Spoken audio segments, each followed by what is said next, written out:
Sometimes the loudest mistake in a room is laughing at the wrong person. The words had barely faded into the elegant ballroom when a ripple of amused chuckles swept across the crowd, growing just loud enough to drown out the quiet voice of the man standing near the stage. Daniel Brooks lowered the sheet of paper in his hands, his face calm despite the warmth rising to his cheeks. He had learned long ago that embarrassment only lasted a moment, but dignity could last a lifetime if you refused to surrender it. Around him, crystal chandeliers scattered golden light across hundreds of guests gathered inside the Grand Lakeshore Convention Center overlooking downtown Chicago. The annual United States and Japan Trade Partnership Gala had drawn some of the country's most influential business leaders, diplomats, investors, and journalists. Expensive tailored suits blended with elegant evening gowns while waiters moved gracefully between round tables carrying polished silver trays. Conversations floated gently through the room like soft music, mixing with the distant notes of a string quartet performing near the ballroom entrance. Everything had been planned with extraordinary precision because tonight's guest of honor was the Japanese ambassador to the United States. Every detail mattered. Every word mattered even more. Daniel stood quietly near the podium, wearing a simple black service uniform with a neatly pressed white shirt beneath it. His name tag identified him as an event support coordinator, one of dozens of staff members responsible for making sure the evening unfolded without interruption. To nearly everyone attending, he was invisible. That never bothered him. Invisible work often made unforgettable moments possible. Across the ballroom, Margaret Ellis watched the final preparations from beside the main stage. As executive director of the International Business Foundation hosting the gala, she carried the weight of every schedule, every speech, every guest, and every unexpected complication. Her navy evening suit reflected quiet authority rather than extravagance. She moved through the room with composed confidence, greeting executives, checking seating arrangements, and confirming that translators, interpreters, and protocol officers were all in place before the ambassador arrived. She believed preparation prevented embarrassment. She also believed every member of her staff should remain within the boundaries of their assigned responsibilities. Daniel had never given her a reason to think otherwise. Moments earlier, however, everything had changed. The professional interpreter assigned to introduce the Japanese delegation had become stranded by severe weather after a canceled flight. The replacement interpreter was still more than an hour away. The opening ceremony could not wait. Panic quietly spread among several organizers as they searched desperately for anyone capable of reading the ceremonial Japanese greeting with acceptable pronunciation. One supervisor looked around before noticing Daniel organizing presentation folders near the stage. "You studied Japanese, did you not?" he asked hopefully. Daniel hesitated. "Only on my own." "Can you read the greeting?" Daniel looked at the printed page. "I believe I can." Before he could continue, another manager overheard the conversation and laughed lightly. "This I have to hear." A few nearby executives turned toward them with curious expressions. One smiled politely before saying, "Well, this should be entertaining." Daniel never answered. He simply accepted the paper with both hands, taking a slow breath before quietly reading the opening sentence exactly as he had practiced countless evenings after putting his young daughter to bed. His pronunciation carried the unmistakable rhythm of an American speaker who had learned the language through patience instead of privilege. Before he reached the second sentence, someone near the front laughed. Another joined. Within seconds, several people exchanged amused glances. "That accent," one executive whispered with a grin. "Sounds like he learned it from internet videos." More restrained laughter followed. Daniel stopped reading. He lowered the page without showing anger or resentment. The room had not laughed because he lacked sincerity. They laughed because they mistook imperfection for incompetence. Margaret heard the laughter from across the ballroom and immediately turned toward the stage. She frowned slightly, uncertain what had happened. Before she could step forward, the ballroom doors opened. Every conversation softened almost instantly as members of the Japanese delegation entered with quiet dignity. Cameras flashed. Diplomats stood. Business leaders straightened their jackets. At the center of the delegation walked Ambassador Kenji Watanabe, his calm expression reflecting years of experience representing his nation before audiences around the world. He exchanged courteous greetings while making his way toward the stage. Then he noticed something unusual. Daniel still stood holding the ceremonial script, while several nearby guests struggled unsuccessfully to hide lingering smiles. The ambassador's eyes moved slowly across the room before resting on Daniel. He did not sit down. Instead, to the surprise of every person present, he remained standing. The conversations faded completely. The soft music seemed almost to disappear beneath the sudden stillness. Ambassador Watanabe looked directly at Daniel and spoke in measured Japanese that carried effortlessly through the silent ballroom.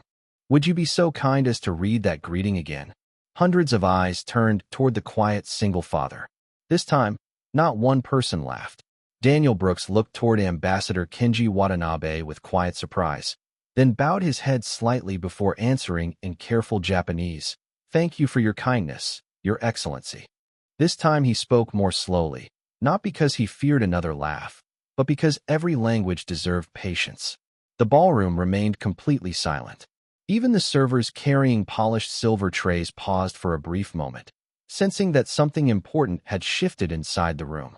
Daniel raised the ceremonial greeting once more and read each sentence with steady respect, carefully honoring every pause, every expression of gratitude, and every traditional phrase exactly as he had practiced alone during countless evenings. His pronunciation still carried traces of his American upbringing. He knew it always would. Yet there was sincerity in every word, and sincerity often reached places perfection never could. When he finished, Ambassador Watanabe smiled warmly before offering a respectful bow that surprised everyone watching. "Your Japanese reflects a sincere heart," the ambassador said in English. "That matters more than sounding perfect." No one responded immediately. The people who had laughed only moments earlier suddenly found the ballroom far quieter than before. Daniel returned the paper to the event's supervisor and politely stepped away from the podium without expecting recognition. His job had never been to impress anyone. It had simply been to help the evening succeed. Margaret Ellis watched the exchange with thoughtful eyes. She had organized diplomatic events for nearly 10 years and had seen gifted interpreters from around the world, yet something about the ambassador's reaction lingered in her thoughts. He had not praised flawless pronunciation. He had praised respect. There was a difference, and she quietly wondered how many people in the room had understood it. As the opening ceremony continued, Daniel disappeared once again into the rhythm of invisible work. He adjusted microphones before the keynote address, helped photographers find better camera positions, carried additional seating cards to the protocol desk, and guided late-arriving guests toward their assigned tables. Nobody watching him would have guessed that only minutes earlier he had stood before one of the highest-ranking diplomats in the world. Daniel preferred it that way. He believed the best work often happened after attention moved elsewhere. While guests applauded the ambassador's welcoming remarks, Daniel quietly slipped through a side hallway leading toward the service kitchen. The polished ballroom disappeared behind heavy soundproof doors, replaced by the comforting sounds of rolling carts, running dishwashers, and cooks preparing the next course. Someone handed him a clipboard listing final delivery schedules. Another employee thanked him for helping solve the unexpected translation problem. Daniel smiled gently. "We all solved it together." That answer sounded perfectly ordinary, yet it reflected the same quiet habit that shaped every part of his life. Success belonged to everyone. Credit belonged wherever it was deserved. His thoughts drifted briefly toward home. At that very moment, his 10-year-old daughter Emma was probably finishing her homework at the kitchen table while waiting for their neighbor Mrs. Carter to watch her until he returned from work. Before leaving that afternoon, Daniel had packed Emma's favorite macaroni and cheese into the refrigerator with a handwritten note taped to the lid. "Good luck on your history quiz tomorrow. I believe in you. Love, Dad." Every evening before work, he left a different note because he knew she sometimes felt lonely after losing her mother 3 years earlier. Small promises mattered. They reminded Emma that even when her father could not be beside her every minute, his heart never left. Daniel checked the time on the inexpensive watch around his wrist. If the gala ended as scheduled, he would still be home before Emma fell asleep. That thought made him smile more than any compliment ever could. Back inside the ballroom, Margaret found herself watching Daniel whenever their paths briefly crossed. She noticed how guests thanked him without realizing he had quietly solved problems all evening before they even became visible. She noticed elderly visitors naturally smiled when he held doors open. She noticed younger staff instinctively asked him for advice instead of their supervisors. Respect followed him without effort, almost as though kindness had become part of his presence. Margaret found that strangely uncommon inside high-profile events where everyone seemed eager to be noticed. Near the center table, Ambassador Watanabe continued greeting business leaders with effortless diplomacy, but every so often his eyes drifted toward the young father moving quietly through the ballroom. He appeared neither surprised nor impressed. Instead, he looked quietly pleased, as though he had recognized something valuable that others had almost overlooked. The evening had only just begun, yet beneath the elegant music, polished speeches, and diplomatic smiles, a far more meaningful story had already started unfolding. It was not the story of a perfect accent. It was the story of a man whose quiet dignity would soon teach an entire room that respect is never earned by sounding important, but by treating every word and every person with genuine grace. Margaret Ellis had built her reputation on one unwavering belief. Excellence was never accidental. It was planned, measured, rehearsed, and protected long before anyone applauded the final result. That philosophy had carried her from a junior event coordinator to one of the most respected leaders in international business diplomacy. Every conference she supervised finished on schedule. Every visiting delegation departed satisfied. Every crisis seemed to disappear before reaching the guests. Yet as she quietly observed Daniel Brooks moving through the ballroom, she sensed something that no checklist had ever taught her to measure. Respect seemed to follow him without effort. She watched him kneel beside an elderly guest whose walking cane had slipped beneath a table. He retrieved it with a warm smile, never making the gentleman feel embarrassed. Moments later, he helped a nervous young server rearrange an overloaded tray before any glasses could fall. When one photographer accidentally blocked another's view of the ambassador, Daniel solved the problem with a few gentle words instead of sharp instructions. None of those moments appeared in the official event schedule. None would ever be mentioned in tomorrow's newspaper. Yet somehow they seemed just as important as every speech delivered from the stage. Margaret quietly crossed the ballroom and stopped beside the operations desk where the event supervisors monitored schedules. "Tell me about Daniel Brooks," she asked. One supervisor looked up with mild surprise. "Daniel?" "Yes." The supervisor smiled. "He has been with us almost 3 years. Always early. Always dependable. Never complains. Whenever something unexpected happens, people usually ask him first because he somehow finds a solution without making anyone feel foolish." Margaret glanced toward Daniel once again. "Who taught him Japanese?" The supervisor shrugged. "I do not think anyone here knows. He never talks much about himself." That answer stayed with her longer than she expected. In her experience, people with unusual talents often enjoyed mentioning them. Daniel seemed determined to do the opposite. Across the ballroom, Daniel carefully reviewed seating assignments before carrying an updated place card toward the diplomatic table. As he approached, Ambassador Kenji Watanabe looked up and recognized him immediately. The ambassador greeted him with a courteous smile and quietly spoke in Japanese. Daniel answered just as respectfully, his pronunciation still carrying the gentle rhythm of an American learner, but his choice of words thoughtful and appropriate. They exchanged only a few brief sentences before Daniel bowed slightly and returned to his duties. Several nearby guests noticed the conversation but could not understand what had been said. What they did notice was the ambassador's expression. It carried genuine respect, not polite courtesy. Margaret noticed it as well. Curiosity slowly replaced assumption. She realized she had spent Daniel stepped naturally into the flow, checking temperatures, confirming delivery routes, and making certain every special dietary request reached the correct guest. One young employee accidentally mixed 2 table numbers and looked ready to panic. Daniel placed a reassuring hand on the clipboard. "We still have time," he said softly. "Let us fix the order before anyone notices." Together, they corrected the mistake in less than a minute. The young employee exhaled with relief. "Thank you. I thought I ruined everything." Daniel smiled gently. A mistake corrected with kindness often teaches more than a mistake hidden with fear. The words lingered with the young man long after Daniel walked away. Unknown to Daniel, Margaret had entered the service hallway just in time to hear that simple conversation. She remained near the doorway without interrupting. She had expected to find an employee merely performing assigned tasks. Instead, she discovered someone quietly leading without authority. The realization unsettled her in the best possible way. Leadership, she thought, was appearing in places where no title existed. As the evening continued beneath the warm glow of crystal chandeliers and the soft melodies of the string quartet, Margaret found herself paying less attention to the polished speeches and more attention to the quiet father moving unnoticed between them. She still did not know why a single father working behind the scenes had chosen to study Japanese, nor did she understand why Ambassador Watanabe had looked at him with such unusual appreciation. But for the first time that evening, she no longer viewed Daniel Brooks as simply another member of the event staff.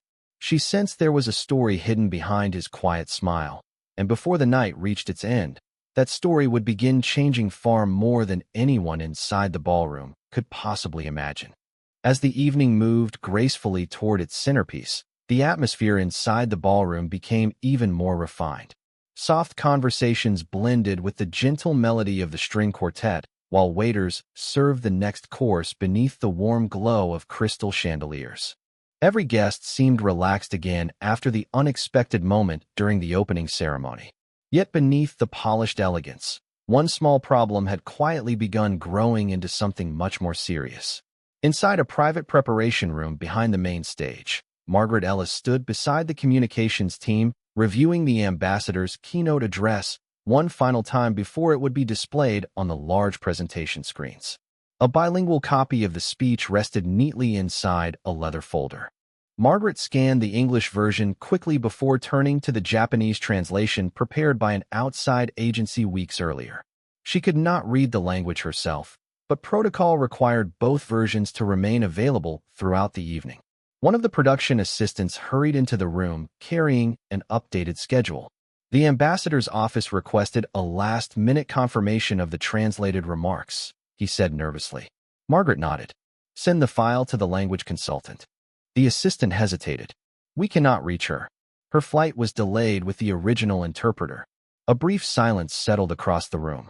Margaret looked toward the printed pages on the table. Everything depended on accuracy.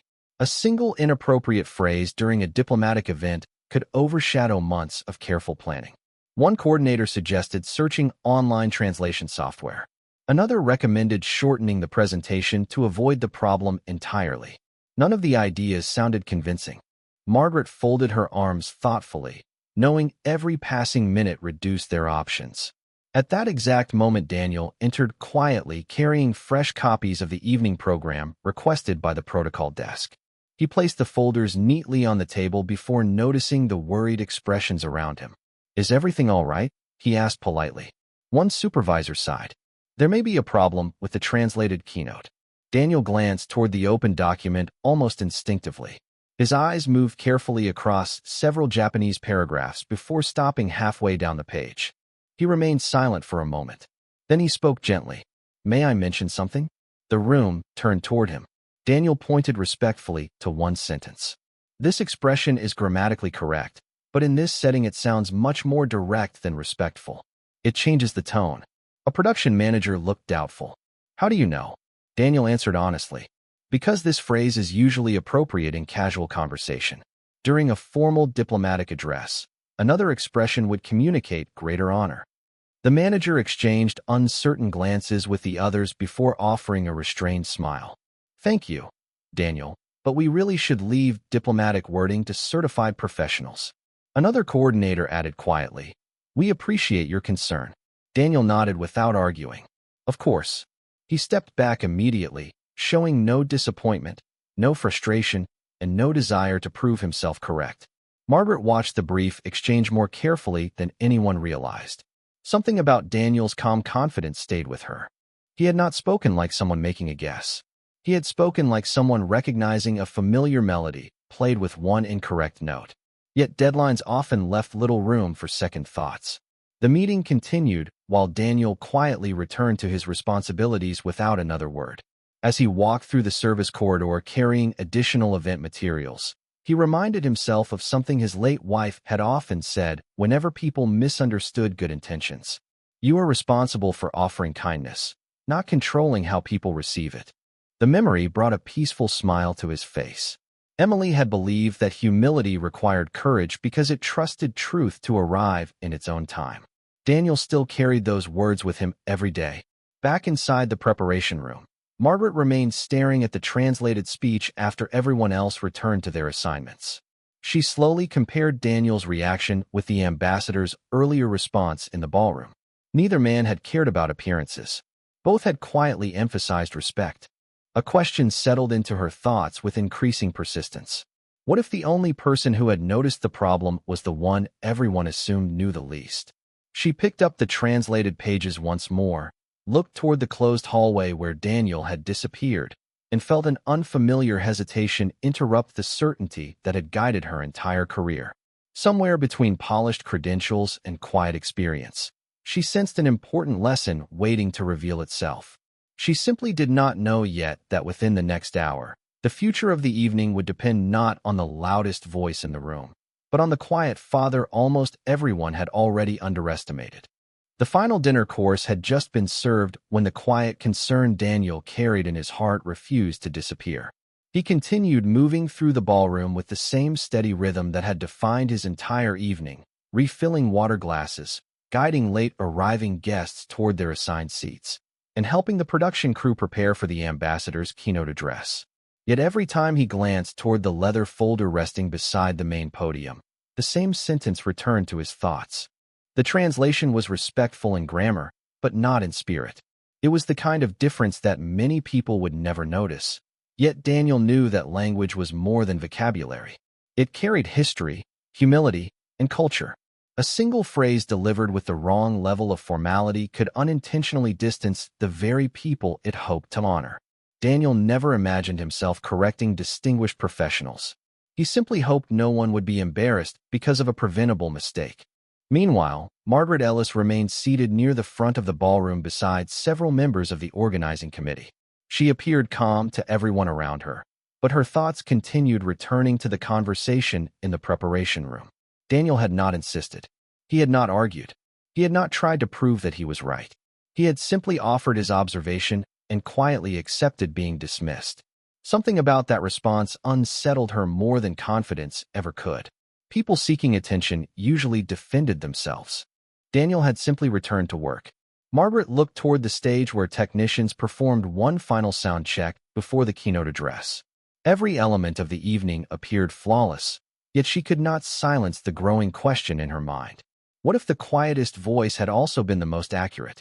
She stood and walked toward the production control station. "Has anyone been able to contact the language consultant?" she asked. The lead technician shook his head. "Not yet. Her flight is still delayed, and her telephone continues going directly to voicemail." Margaret nodded slowly. She thanked him and turned back toward the ballroom just as Daniel passed nearby, carrying additional printed programs for several diplomatic guests. "Daniel," she called gently. He stopped immediately. "Yes, Ms. Ellis." She held up the translated speech. "Earlier you mentioned one sentence that concerned you. If you had the opportunity to revise it, what would you change?" Daniel looked genuinely surprised by the question. He accepted the document carefully with both hands, reading the paragraph once again before answering. "I would only adjust two expressions.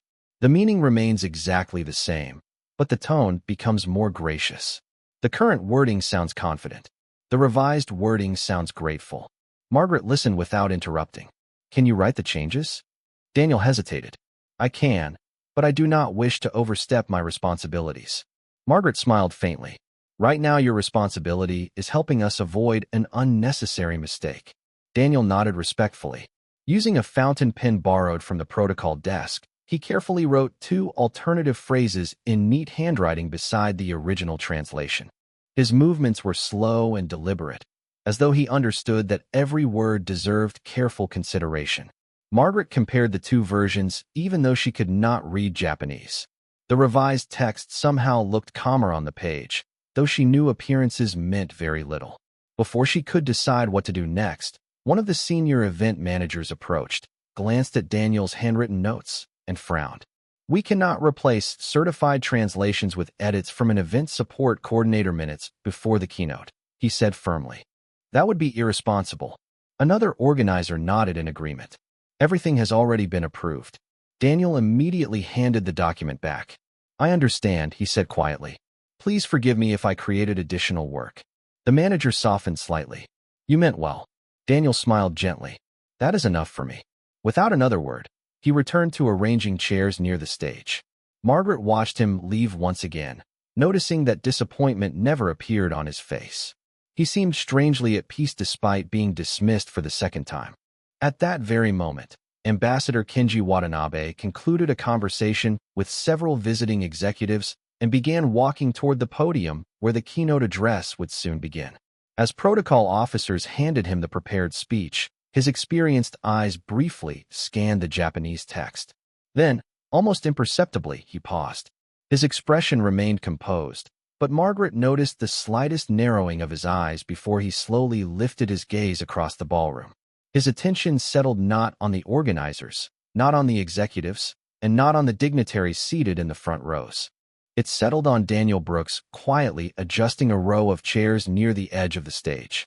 In that silent moment, Margaret realized the evening had reached a turning point from which there would be no ordinary return. Ambassador Kenji Watanabe accepted the leather folder from the protocol officer with the same quiet grace that had marked every movement throughout the evening. The ballroom settled into complete silence as hundreds of distinguished guests turned their attention toward the stage. Crystal chandeliers reflected warm light across polished tables, while cameras prepared to capture the keynote address that would symbolize another year of cooperation between two nations. Margaret Ellis stood only a few feet from the podium, maintaining the composed expression expected of the evening's executive director. Yet inside, her thoughts remained fixed on Daniel Brooks and the handwritten corrections she had chosen not to authorize. She reminded herself that official procedures existed for good reasons. Certified translations protected diplomacy from unnecessary risk. Even so, a small voice continued asking whether she had mistaken credentials for wisdom. Ambassador Watanabe opened the folder and quietly reviewed the first page once more. His eyes paused at the same sentence Daniel had identified only minutes earlier. He looked at it for several thoughtful seconds before gently closing the folder without beginning his prepared remarks. A ripple of uncertainty moved through the front rows. The production crew exchanged puzzled glances. Margaret immediately sensed that something unexpected was unfolding. The ambassador lifted his head and spoke calmly into the microphone. Before I begin, may I ask a question? His English carried quiet warmth that immediately commanded every person's attention. Earlier this evening, a gentleman assisted with the ceremonial greeting. He turned slowly toward the audience. Would Mr. Daniel Brooks please join me for a moment? Daniel looked up from the side of the ballroom, where he had been arranging chairs for the closing reception. He instinctively glanced behind him, almost expecting another Daniel to appear. When he realized the ambassador truly meant him, he walked toward the stage with measured steps, neither hurried nor hesitant. Conversations disappeared completely. Every eye followed the single father as he approached the podium, wearing the same simple black service uniform that had made him nearly invisible only an hour before. Daniel stopped a respectful distance away and bowed slightly. Your Excellency. Ambassador Watanabe smiled kindly. Mr. Brooks, I understand you noticed something in my translated remarks. Daniel looked briefly toward Margaret before answering with complete honesty. I only believed one expression might be made more respectful, sir. Did you tell the organizers? Yes. And when they chose not to make the change? Daniel lowered his eyes for a moment. They acted according to the information they had. I hold no criticism. A quiet murmur passed through several tables. Margaret felt her shoulders grow unexpectedly heavy. Daniel could have defended himself. He could have embarrassed those who dismissed him. Instead, he had protected their dignity before protecting his own. Ambassador Watanabe nodded slowly. Would you please show me the alternative wording you suggested? Margaret immediately stepped forward, holding both versions of the speech. Her voice remained calm, though humility had already replaced certainty. Your Excellency, these are the notes Mr. Brooks wrote earlier. The ambassador accepted the pages and carefully compared them. Several long seconds passed before a warm smile gradually appeared across his face. He looked first at Daniel, then toward the audience. The original translation is technically correct, he said gently. Mr. Brooks' revision is culturally more graceful. The ballroom became so quiet that even the soft hum of the air conditioning seemed unusually loud. Ambassador Watanabe continued. Language is not merely grammar. It is respect expressed through words. Mr. Brooks understood not only what I wished to say, but how I wished people to feel when hearing it. Several members of the Japanese delegation quietly nodded in agreement. One senior diplomat smiled with visible appreciation. Margaret felt a mixture of relief and regret settling into her heart. She realized that Daniel had never been trying to prove himself knowledgeable. He had simply hoped the guests of honor would receive the respect they deserved. Ambassador Watanabe handed the revised page back to Daniel. Would you be willing to read the corrected Japanese greeting once more before I begin my address? Daniel hesitated respectfully. If you believe it would serve your purpose, I would be honored. I do, the ambassador answered warmly. Daniel accepted the page with both hands. This time no one smiled at his accent. No one exchanged amused glances. The same room that had quietly laughed earlier now listened with complete attention as he read each sentence slowly, carefully, and with unmistakable sincerity. His pronunciation remained imperfect, but every word carried humility, gratitude, and genuine respect. When he finished, the ambassador bowed deeply before beginning his own keynote address using Daniel's revised wording. In that unforgettable moment, the ballroom understood something no language textbook could fully teach. Perfection might impress people for an evening, but sincere respect could remain in their hearts for a lifetime. When Ambassador Kenji Watanabe completed his keynote address, the applause that filled the ballroom sounded different from the polite applause that usually followed diplomatic speeches. It carried genuine admiration, not only for the words that had just been spoken, but for the quiet lesson that had unfolded before everyone present. Daniel Brooks stepped respectfully away from the podium, intending to return immediately to the responsibilities that had brought him there in the first place. He believed the moment belonged to the ambassador, not to him. Yet before he could disappear into the service corridor, the ambassador gently touched his sleeve. "Mr. Brooks," he said with a warm smile, "would you remain for just a moment?" Daniel nodded politely. "Of course, Your Excellency." The ambassador turned toward the audience once again.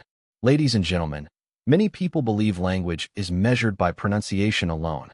In my country, we believe language is also measured by sincerity, humility, and the respect a speaker carries for the listener." His calm voice settled over the ballroom with effortless authority.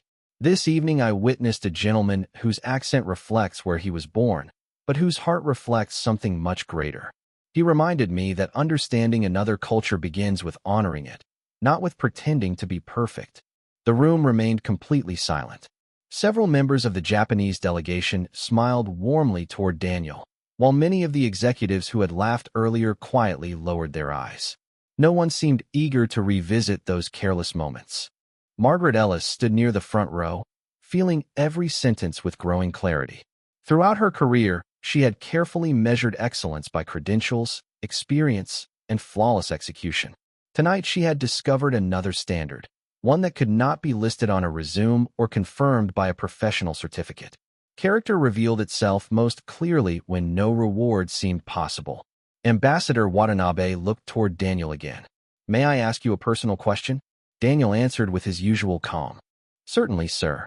Where did you learn Japanese?" A gentle smile crossed Daniel's face before he spoke. "Mostly at home." A few guests looked surprised. The ambassador continued. "Did you study at a university?" "No, sir." "Did you live in Japan?" "No, sir." The ambassador folded his hands thoughtfully. "Then why did you devote so many years to learning a language that most people around you never expected you to speak?" Daniel remained quiet for several seconds. He never hurried difficult answers. Finally, he looked toward the ballroom windows where the lights of downtown Chicago had begun glowing against the evening sky. "Because of a promise," he said softly. Curiosity spread across the room, but no one interrupted him. "My wife loved Japanese culture," Daniel continued. "She taught world history at a middle school, and she believed every language carried a different way of seeing kindness. After our daughter was born, we planned to visit Japan together one day."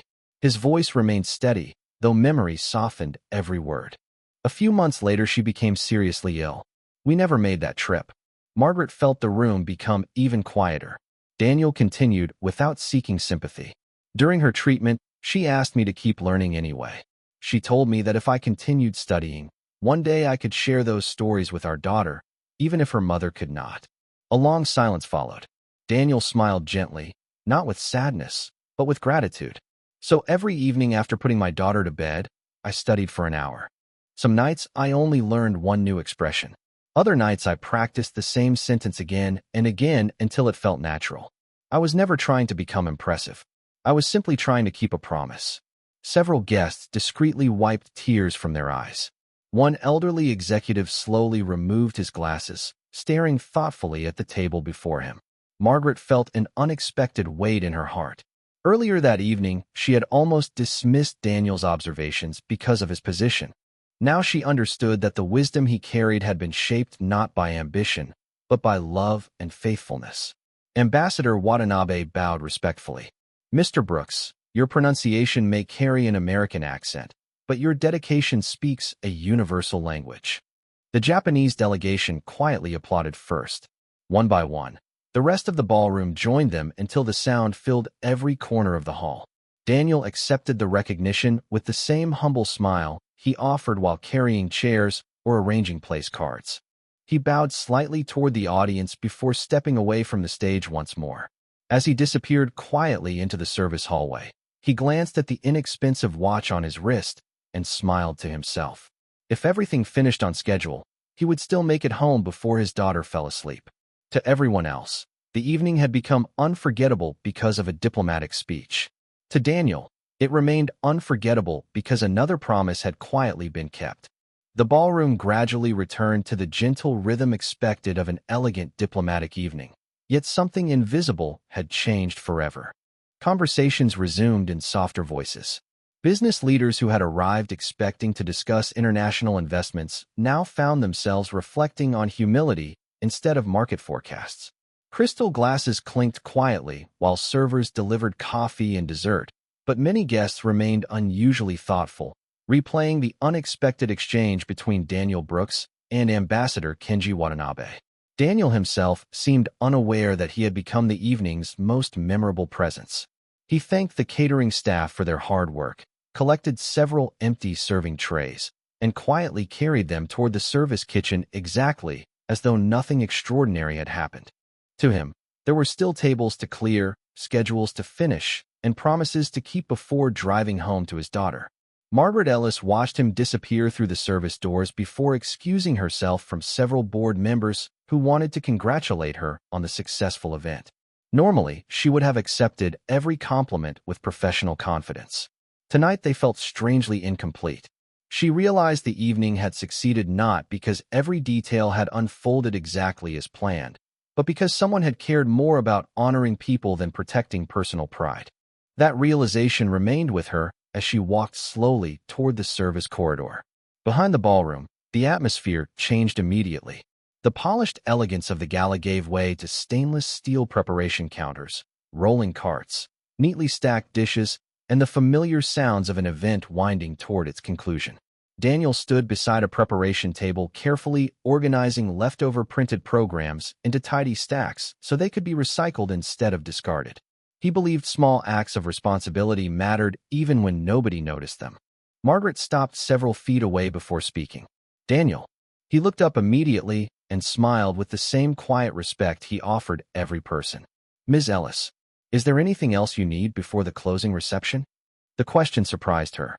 After everything that had happened, he was still thinking first about the event instead of himself. Margaret hesitated for a brief moment before answering honestly. "Actually, I came because I owe you something." Daniel gently set the papers aside. "You do not owe me anything." She shook her head.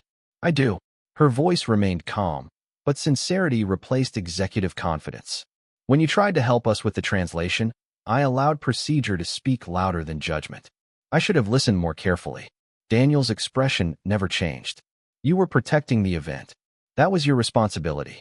Margaret looked at him with growing admiration. "Most people would have reminded me that they were right." Daniel smiled softly. "Being right does not always matter as much as helping people move forward together."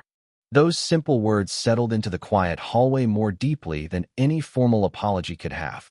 Margaret lowered her eyes briefly before looking back at him. "How do you stay so gracious when people underestimate you?" Daniel rested one hand lightly against the edge of the preparation table. He thought for several seconds before answering. Because I spent too many years learning that another person's opinion cannot decide my character. If I allow disrespect to change who I am, then I hand my peace to someone else. Margaret listened without speaking. Daniel continued in the same gentle voice. My daughter watches everything I do, even when she is not standing beside me. One day she will face people who misunderstand her too. I want her to remember that dignity is something you carry inside, not something another person gives you. Margaret felt those words remain in the silence long after they were spoken. She suddenly understood why Ambassador Watanabe had recognized something so valuable in Daniel almost immediately. His knowledge of Japanese had impressed the ambassador for only a moment. His character had earned lasting respect. A young event assistant hurried into the hallway carrying a clipboard. Mr. Brooks, your shift officially ended 15 minutes ago. You can leave whenever you are ready. Daniel glanced at the clock mounted above the service entrance and smiled with quiet relief. Thank you. He removed his apron, folded it neatly, and placed it exactly where the next employee could easily find it. Before walking away, he checked one last time that every chair had been returned to storage and every supply cart stood in its proper place. Margaret noticed that even the ending of his work reflected the same care as its beginning. Nothing was rushed simply because nobody was watching anymore. As Daniel picked up his worn canvas bag, his telephone vibrated gently. A text message from his daughter appeared across the screen. Good luck tonight, Dad. I saved you one chocolate cookie. He laughed softly to himself before typing a quick reply. I will be home soon. Save half of it for us to share. Margaret happened to notice the warmth that crossed his face. In that quiet moment, she realized the greatest title Daniel carried had never been employee, translator, or language student. It was father. Everything else simply grew from the promises contained inside that one beautiful word. Daniel Brooks stepped out into the cool Chicago evening, carrying the same worn canvas bag he had brought to work that afternoon. The city lights shimmered across the nearby river, while traffic flowed steadily beneath the elevated train tracks. Behind him, the Grand Lakeshore Convention Center continued glowing with elegant music and diplomatic conversations. But Daniel felt no temptation to remain longer than necessary. He had already checked the event schedule twice, confirmed that every remaining task had been assigned, and thanked each member of the service staff before leaving. His responsibilities for the evening were complete. There was still enough time to keep the promise he valued most. He climbed into his aging pickup truck, started the engine, and smiled when the heater finally came to life after its familiar hesitation. Before pulling away, he looked once more at the small text message from his daughter Emma. The words remained simple, yet they carried the quiet strength that had guided every difficult year since losing his wife. Drive safely. I saved the cookie. Love you. Daniel placed the telephone carefully beside the dashboard and whispered almost instinctively, I will be home soon. Across town, however, the evening inside the convention center was far from over. Margaret Ellis remained standing near the ballroom entrance, speaking with members of the Japanese delegation after the formal program had concluded. Several guests congratulated her on the successful event, praising the organization, the atmosphere, and the ambassador's thoughtful address. Margaret accepted every compliment graciously, yet her attention continued drifting toward the service entrance, where Daniel had quietly disappeared. Success suddenly felt strangely incomplete when measured only by flawless logistics. Ambassador Kenji Watanabe noticed her thoughtful expression before politely excusing himself from another conversation. He approached Margaret with the calm dignity she had admired throughout the evening. Ms. Ellis, he said warmly, may I share an observation? Margaret smiled respectfully. Of course, Your Excellency. The ambassador looked briefly toward the now empty hallway. Your organization planned an excellent event. But the finest part of this evening was never written in your program. Margaret nodded slowly. I believe I understand what you mean. The ambassador folded his hands comfortably before continuing. Many people spend years studying pronunciation. Far fewer spend years studying humility. Mr. Brooks has clearly devoted himself to both language and character. The second achievement is much more difficult. Margaret listened carefully. I nearly overlooked him. The ambassador smiled gently. Most remarkable people are first overlooked because they rarely introduce themselves through pride. Those words remained with Margaret long after the conversation ended. She returned to the preparation room, where the corrected translation still rested on the table beside Daniel's careful handwritten notes. She picked up the page once more, reading the elegant characters even though she could not understand their meaning. She understood something else now. Respect was visible long before it became readable. She carefully folded the handwritten page instead of throwing it away with the event materials. Unknown to everyone else, she slipped it inside her leather portfolio. Some reminders deserved to remain close. At the same time, Daniel turned onto the quiet residential street, where Emma waited inside their modest home. Warm porch lights illuminated small front yards decorated with autumn pumpkins and neatly trimmed hedges. Mrs. Carter noticed his pickup truck arriving and waved from across the sidewalk before returning home. Daniel unlocked the front door and immediately heard small footsteps racing across the hardwood floor. Emma wrapped her arms around him before he could even remove his jacket. "You made it," she said with a bright smile. Daniel hugged her gently. "I told you I would." She reached toward the kitchen counter and proudly held up the chocolate cookie she had promised to save. "I almost ate the whole thing." Daniel laughed softly. "Thank you for showing remarkable self-control." They sat together at the small kitchen table, sharing the cookie while Emma described her upcoming history quiz and the class project she hoped to finish before the weekend. Daniel listened with complete attention, asking questions, smiling often, and celebrating every small detail as though nothing else in the world deserved greater importance. Hundreds of influential people had listened to him only an hour earlier. Yet the conversation he treasured most happened beside a scratched wooden table with a glass of milk and half a chocolate cookie. Across the city, Margaret stood beside the ballroom windows overlooking the glowing skyline.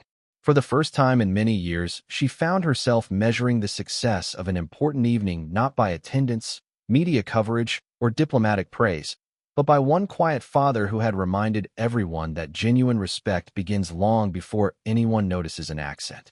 She did not yet know how deeply that lesson would shape the decisions she made after tonight, but she already understood one undeniable truth.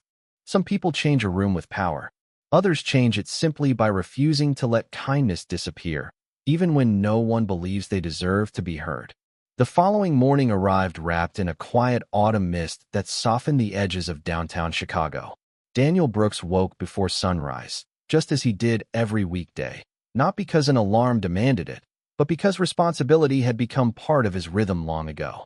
He prepared breakfast while the coffee quietly brewed and packed Emma's lunch before gently knocking on her bedroom door. "Good morning, sweetheart." A sleepy voice answered through a yawn. "5 more minutes." Daniel smiled. "That request sounds very familiar." Emma laughed softly from beneath her blanket. "It worked yesterday." "Not today," he replied with gentle amusement. A few minutes later, they sat together at the small kitchen table eating scrambled eggs and toast while the morning news played quietly in the background. Emma looked up with curious eyes. "How was your big event?" Daniel buttered another piece of toast before answering. "It went well." She waited, expecting something more exciting. "That is all." He nodded with a peaceful smile. Sometimes the best evenings are the ones where everyone leaves feeling respected. Emma tilted her head. "Mrs. Carter said famous people were there." Daniel chuckled softly. "They were. Did anything exciting happen?" Daniel paused for only a moment before shaking his head gently. "I met some very kind people." It was not a complete answer, yet it was an honest one. He had never believed every meaningful experience needed to become a story about himself. After dropping Emma at school, Daniel drove toward the convention center to help supervise the final breakdown of equipment before another organization rented the ballroom later that afternoon. The elegant decorations from the previous evening had already begun disappearing. Floral arrangements were carefully packed away. Lighting technicians lowered equipment from overhead trusses. Round tables slowly vanished beneath the organized rhythm of experienced crews restoring the ballroom to an empty hall once again. Daniel greeted everyone by name before immediately joining the work, folding table linens, stacking chairs, and helping younger employees move heavier storage cases with practiced efficiency. The extraordinary moments from the previous evening already felt like distant memories. Meanwhile, across the city, Margaret Ellis entered her office carrying the same leather portfolio she had taken home after the gala. Before reviewing financial reports or answering electronic messages, She quietly removed one folded sheet of paper from inside the portfolio. It was Daniel's handwritten correction to the Japanese translation. She studied the careful handwriting for several silent moments before opening her computer and requesting Daniel Brooks' employment file from Human Resources. The document appeared within minutes. Basic information filled the first pages. Event support coordinator. Excellent attendance. Consistently positive performance evaluations. Commended repeatedly for professionalism and teamwork. Margaret continued reading. Every supervisor described the same qualities. Dependable. Patient. Calm under pressure. Trusted by colleagues. Always willing to help. Yet nowhere did anyone mention Japanese language ability. Nowhere did anyone mention the remarkable composure she had witnessed the night before. It seemed Daniel had spent years quietly serving without ever introducing himself through his hidden strengths. Margaret leaned back in her chair and remembered something Ambassador Watanabe had said. Most remarkable people are first overlooked because they rarely introduce themselves through pride. The words echoed differently in daylight than they had beneath crystal chandeliers. Later that morning, her telephone rang. The caller identification displayed the Japanese embassy. Margaret answered immediately. After several courteous greetings, Ambassador Watanabe spoke warmly. Ms. Ellis, I wish to thank you again for yesterday's excellent event. Margaret smiled. The honor was ours, Your Excellency. After a brief pause, the ambassador continued. There is one additional matter. I hope you will not mind a personal recommendation. Margaret listened carefully. Please. If your organization, for years, she had believed successful organizations discovered exceptional talent through interviews, credentials, and polished presentations. Now she wondered how much extraordinary character had quietly walked through her hallways wearing ordinary uniforms, while no one thought to ask deeper questions. At that same moment, Daniel was helping a new employee learn the safest way to move fragile equipment without damaging it. He explained every step patiently, encouraged every question, and accepted none of the credit when the task was finished correctly. Watching from across the ballroom, one supervisor smiled to himself before quietly saying to another, "That man teaches more without trying than most managers do with an entire training seminar." Daniel never heard the compliment.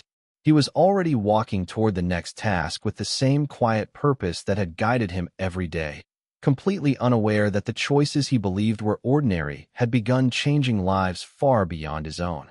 3 days passed, yet the memory of the diplomatic gala continued quietly traveling through boardrooms, business offices, and embassy conversations across Chicago.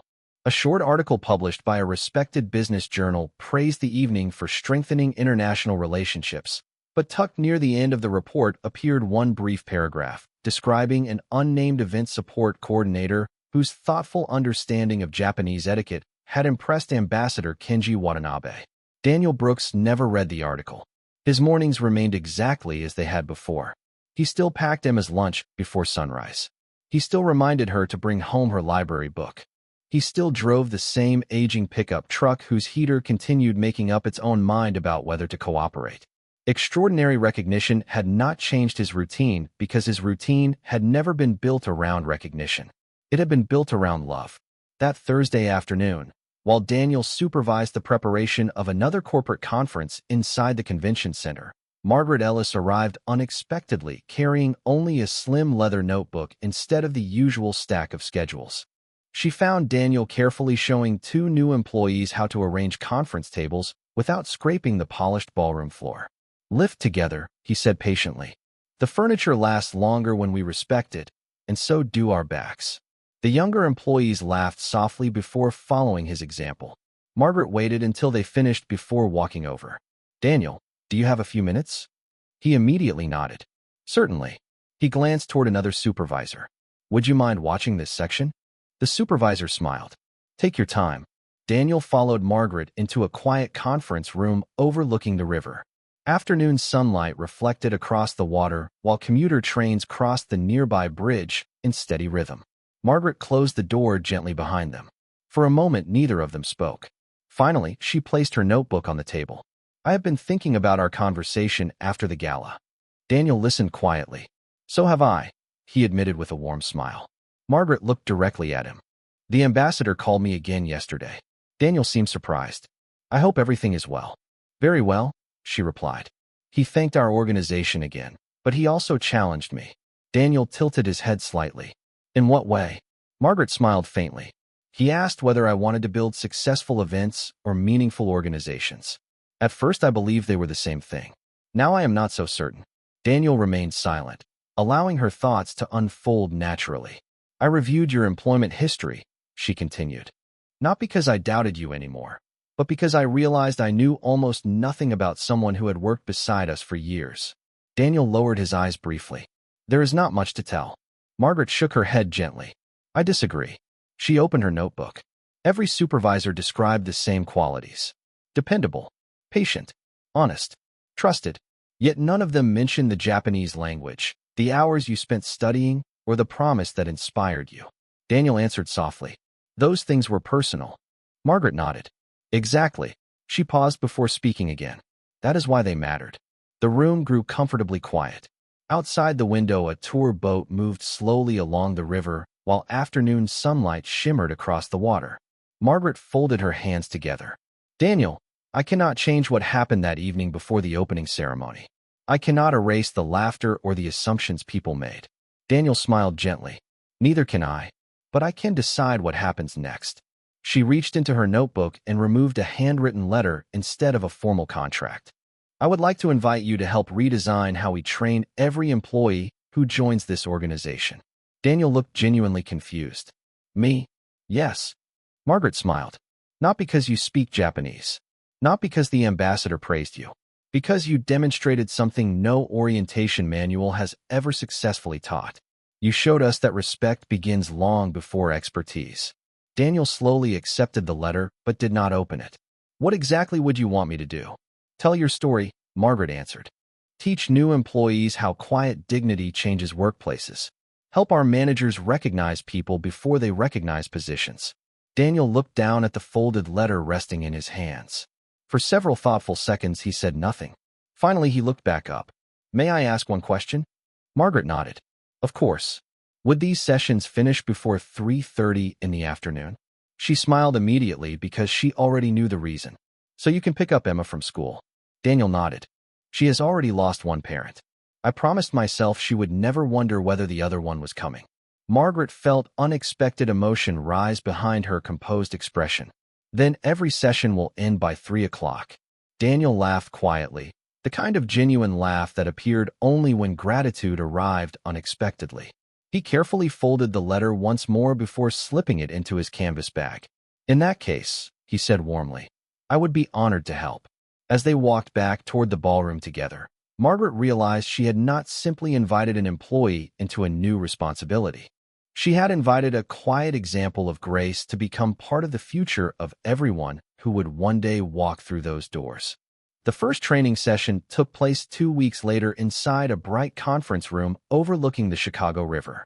Unlike the grand ballroom where diplomats had gathered beneath crystal chandeliers, this room held nothing more extravagant than comfortable chairs arranged in a circle, a whiteboard, fresh coffee, and a group of 20 newly hired employees preparing to begin their first day. Some wore tailored business suits. Others arrived in simple office attire, eager to make a strong first impression. They expected presentations about schedules, safety procedures, and customer service standards. None of them expected the quiet man standing near the window carrying a worn canvas bag instead of an executive briefcase. Margaret Ellis welcomed everyone before introducing Daniel Brooks with only a few carefully chosen words. Today I would like you to meet someone who reminded our entire organization that respect is not part of our mission statement. It is our daily responsibility. Daniel smiled modestly before stepping forward. There was no podium between him and the audience. He preferred conversations to speeches. He looked around the room with calm blue eyes before speaking. Good morning. Before I tell you anything about myself, I would like to ask each of you one simple question. Who was the first person that welcomed you into this building today? Several employees answered immediately. The receptionist, the security officer, the parking attendant. Daniel nodded. Did anyone notice the maintenance technician replacing the hallway lights? The room grew quiet. Did anyone thank the housekeeper arranging the conference room before you arrived? More silence followed. Daniel smiled gently. That is perfectly normal. We often notice the people whose jobs place them in front of us. Sometimes we forget the people whose work allows everything else to happen. Margaret quietly watched the expressions around the room begin changing. Nobody reached for a telephone. Nobody glanced toward the clock. Daniel continued without raising his voice. A few weeks ago, I learned something important in this very organization. People may misunderstand your accent. They may misunderstand your position. They may misunderstand your story. But never allow misunderstanding to become the reason you stop treating others with kindness. One young employee raised her hand. Were you angry when people laughed? Daniel considered the question carefully before answering. For a moment, I felt embarrassed. That is human. But I also remembered something my wife used to tell me. She believed that another person's opinion should never become the architect of your character. The room remained perfectly still. Daniel continued. Respect offered only to people with impressive titles is courtesy. Respect offered to everyone is character. Margaret noticed several new managers quietly writing those words inside their notebooks. Daniel walked toward the whiteboard and wrote 3 simple words. Listen, learn, respect. He underlined each one slowly. If you practice these every day, you will solve more problems than any policy manual ever could. After the session ended, the employees remained talking together longer than anyone expected.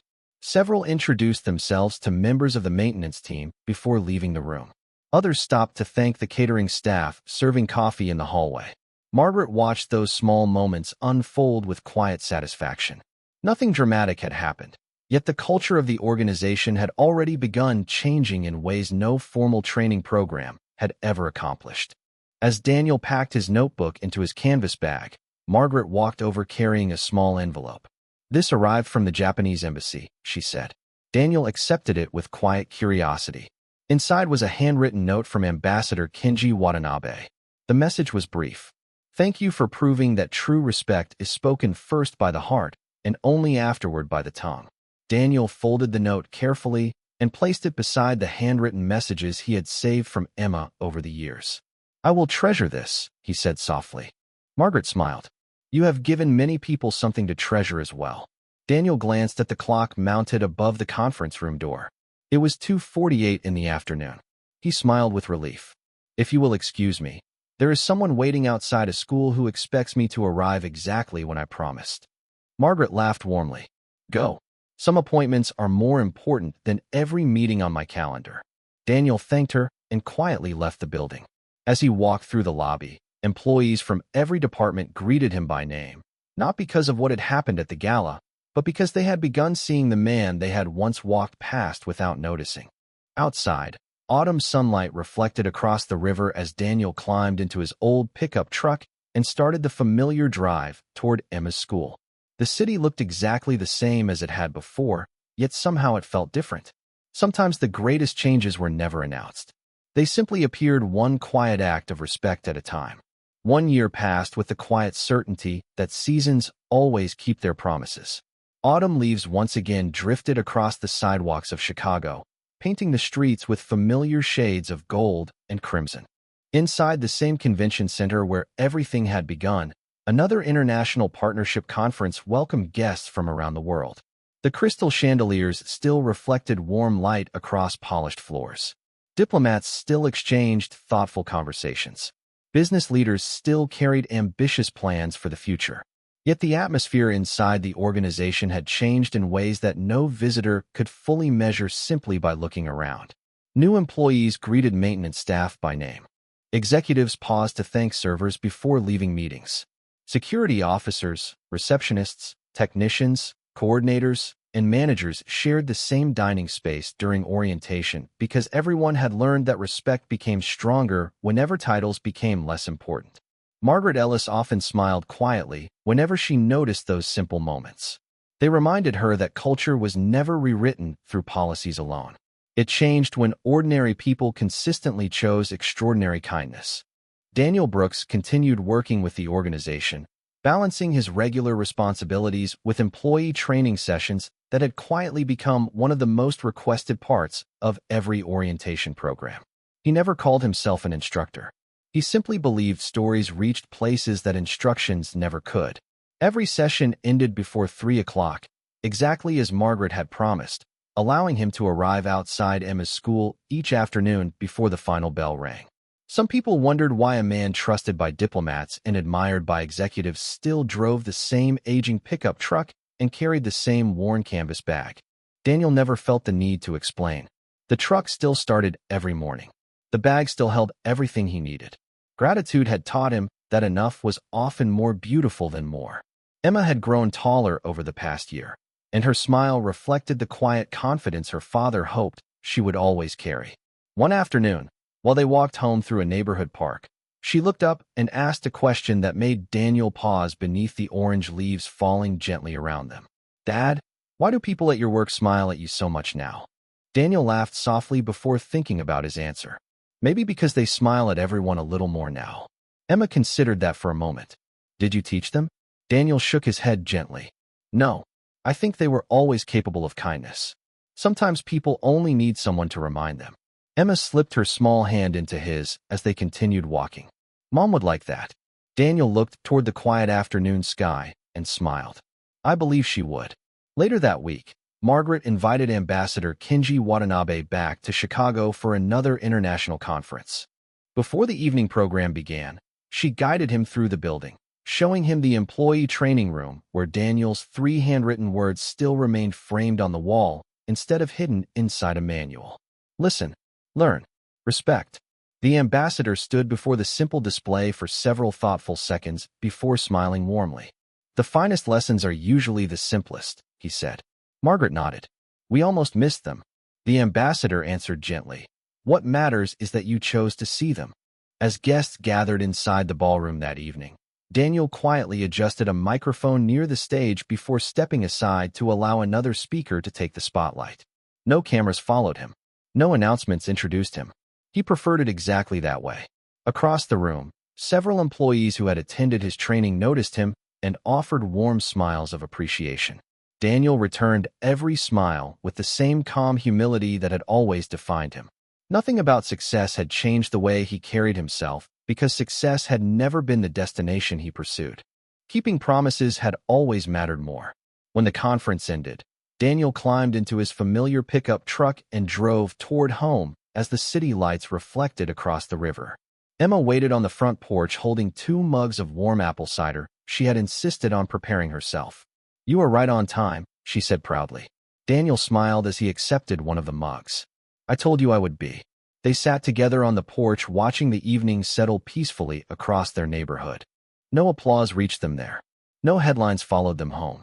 Only quiet laughter, warm conversation, and the comfort of promises faithfully kept. Somewhere across the city, people still remembered the evening when a room had laughed at an accent before discovering the heart behind it. Yet the greatest legacy of that moment was never the silence that followed.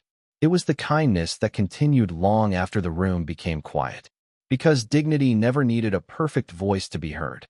It only needed a faithful heart willing to speak with grace, to serve without pride, and to leave every person feeling more respected than before.